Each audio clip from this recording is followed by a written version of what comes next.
Famously known as the Garden of England, the fertile farmland and sleepy villages of Kent make up a proud part of British heritage.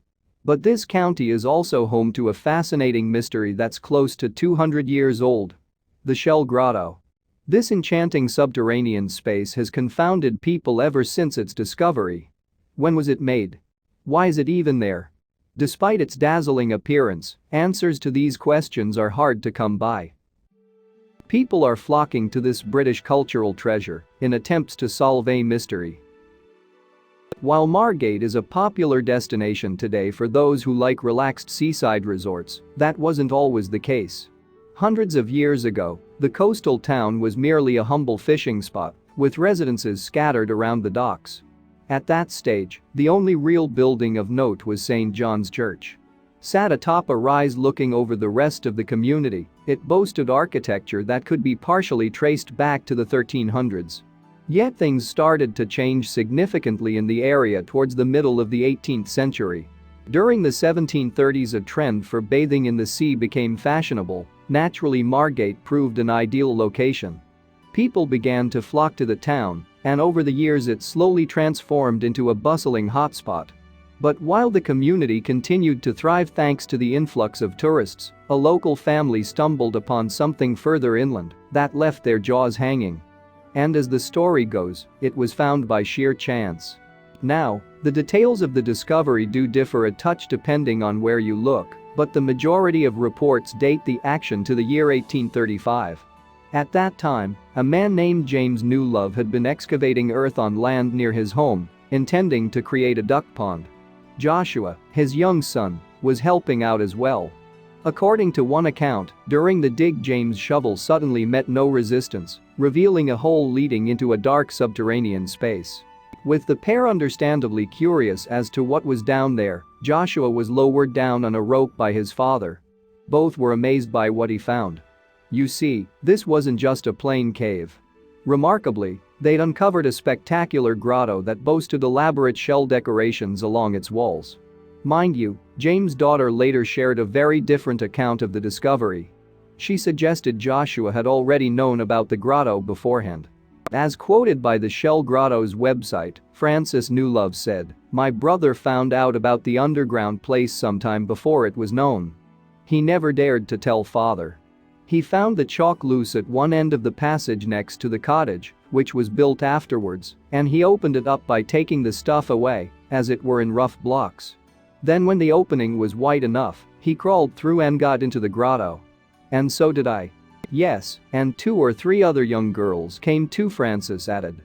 "We crept in through the opening and had to scrub ourselves right through the dirty chalk, and lore, we did make a mess of ourselves. But we got in and saw it all. We had to take a candle and a lantern round somebody's neck. But it was really discovered when my brother was dropped down the dome with a light. He had been through it before, but had not told father." Regardless of the details behind the initial discovery, the Shell Grotto went on to make the news on May 22, 1838. That day, the Kentish Gazette newspaper revealed that members of the public would soon be allowed to visit the mysterious space. And close to 200 years later, it's still open for people to marvel at when visiting Margate. But as we mentioned earlier, questions continue to be asked about it. You can certainly understand why. The grotto's appearance is both wonderful and quite unique. Why are answers so thin on the ground, though? You'd think after all this time that there would be some idea of the Shell Grotto's origins and purpose, right? Yet that's not the case. While experts have been able to take a closer look, they've been stopped in their tracks by certain complicating factors. It's far from ideal for those desperate to crack the mystery, but there are plenty of theories out there trying to fill in the blanks. Before we dive into them, though, we've got a question for you. Do you fancy a tour of the dazzling cavern from the comfort of your chair? Awesome. The site can be found away from the hustle and bustle of Margate's docks, sitting in a quiet residential area. The grotto itself has had private owners ever since it was first found. Meanwhile, the Historic England organization has been responsible for maintaining it for the last 50 years. You see, in 1973 the site received a Grade I listing. Prior to entering the Shell Grotto, you'll be welcomed into the museum room. Here, staff field questions about the main attraction before you make your way down. And that's not all. As noted on the official website, our color panel greets visitors, made to demonstrate the bright colors of the grotto when it was first made. We encourage you to touch this panel. The grotto is very fragile and mustn't be touched, so if you want to feel the mosaic, this is where to do it. So let's get going. Once you leave the museum room, you'll have to navigate a tight set of stairs that take you underground. As you reach the bottom, a chalk passage will then weave its way towards the Shell Grotto's original opening, which resembles a winding corridor. By following this path, you'll eventually enter a circular cavern with a column sitting in the middle. And now, no matter where you look, the sheer beauty of the place really comes into focus. Shells dominate the walls, all laid out in incredible arrangements. In total, there's roughly 4.6 million of them dotted around the space, and that isn't hard to believe. They're absolutely everywhere. But can anything be gleaned about the origins of the cavern by looking at the shells? We'd say so. The vast majority belong to whelks, mussels, oysters, limpets, razor shells, and cockles, which can all be picked right across the United Kingdom. So whoever made this space used local materials. As you look up, you'll also notice that the shell patterns adorn the ceiling, too, while in front of you is another winding passageway.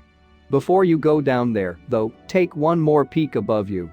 You'll spy a dome with a hole built in the middle of it, which allows natural light to flood into the grotto. It's arguably the most stunning feature here, with the surrounding shell mosaics really catching the eye. But there's still more to see.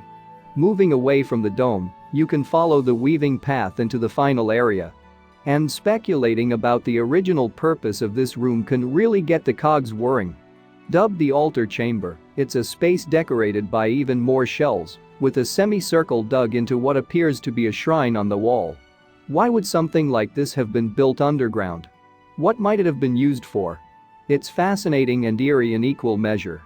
Plus, there's another intriguing detail here, too. While the majority of the shells around the grotto were most likely locally sourced, there are a few exceptions. And some of them can be found inside the altar chamber. Yes, queen conches form part of the decoration here.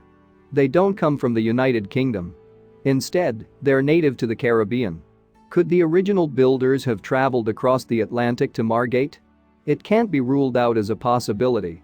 Going back to the shells on the wall, though, something else might pique your curiosity. How are the shells stuck to these subterranean surfaces?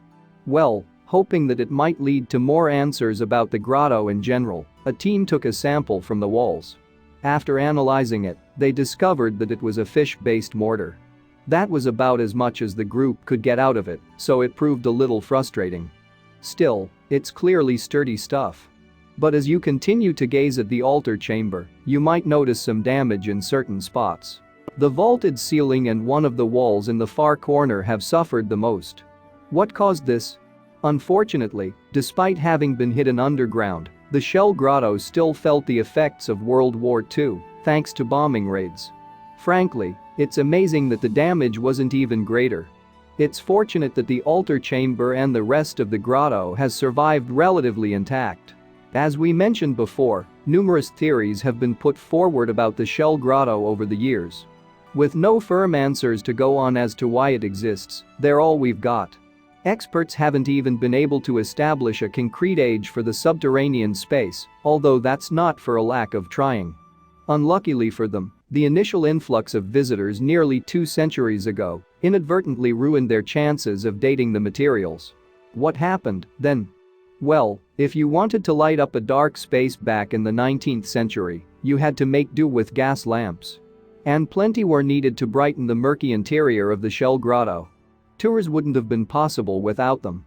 But due to their constant use down there, today's radiocarbon dating techniques won't work properly.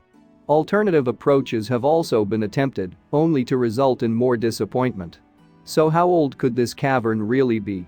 At most, some suggest that the Shell Grotto may be in the region of 3,000 years old.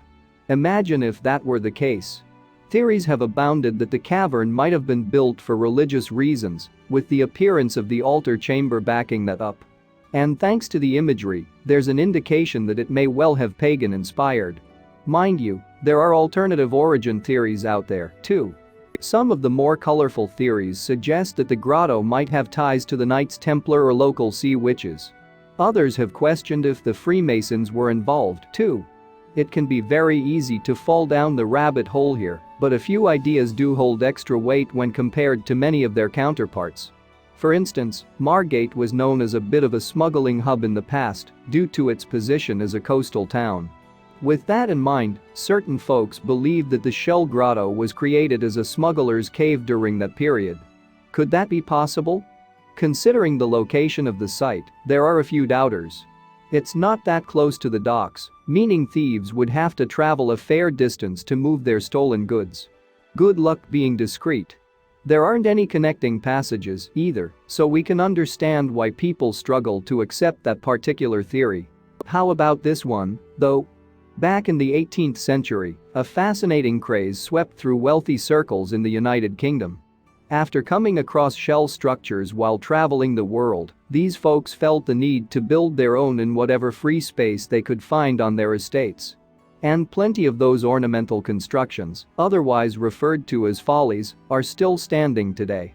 Might the Shell Grotto be another example of the fad? Appearance-wise, it certainly fits the description. But there are some notable holes in this theory, too. As the Shell Grotto website argues, the land the grotto lies under was farmland and, as far as we know, has never formed part of a large estate.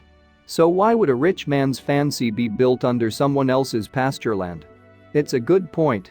On top of that, the very fact that the cavern was built underground raises more questions. Follies were opulent declarations by homeowners. The last sort of thing you'd want to hide.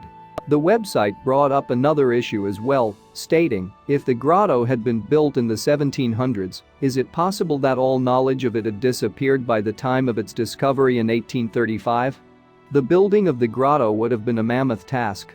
The excavation of the passageways, transporting 4.6 million shells to the site, sorting those shells and enlisting enough labor to create the mosaic. How to do all this on rising open ground, next to a busy track without anyone noticing. The more you think about it, the less likely that theory becomes. Yet a potentially exciting development came to the fore in 2007. At that stage, a previously undiscovered cavern was located beneath one of Italy's most famous landmarks, Palatine Hill. Upon closer inspection, the hidden space was seen to be decked out in shells and mosaic decorations that mirrored the style of the Shell Grotto. Now, the Phoenicians were behind this particular wonder. Could some have gone to Margate as they colonized parts of Europe? That would be quite the breakthrough. Too bad it can't be proved. Anyway, regardless of all the unanswered questions and theories, the Shell Grotto hasn't lost its ability to bring the crowds in from far and wide. But for a time, it looked as though the site might have been in danger of closing down as a tourist spot. And it wasn't a result of World War II bomb damage. The interior conditions had eventually become a huge issue for all concerned. Yes, during the 1990s it was discovered that the Shell Grotto had a damp problem. At first glance, that might not seem too severe, but additional moisture could wreak havoc on its interior. So with that in mind, English Heritage placed the popular site on the building's at-risk list. And it stayed there until 2012. Fortunately, some careful maintenance inside the cavern has since eliminated the issue. Happily, the caverns remain intact. From school trips to vacationing groups, the Shell Grotto is open for anyone who wants a taste of its jaw-dropping features. The prices are pretty reasonable, too. At present, tickets for kids between the ages of 4 and 16 cost just under $2.50. As for adults, you're looking at a figure of between $5 and $6. You've taken a virtual tour with us. Why not sample the real thing if you can? It'll be worth it. Thanks for watching, and don't forget to like and subscribe.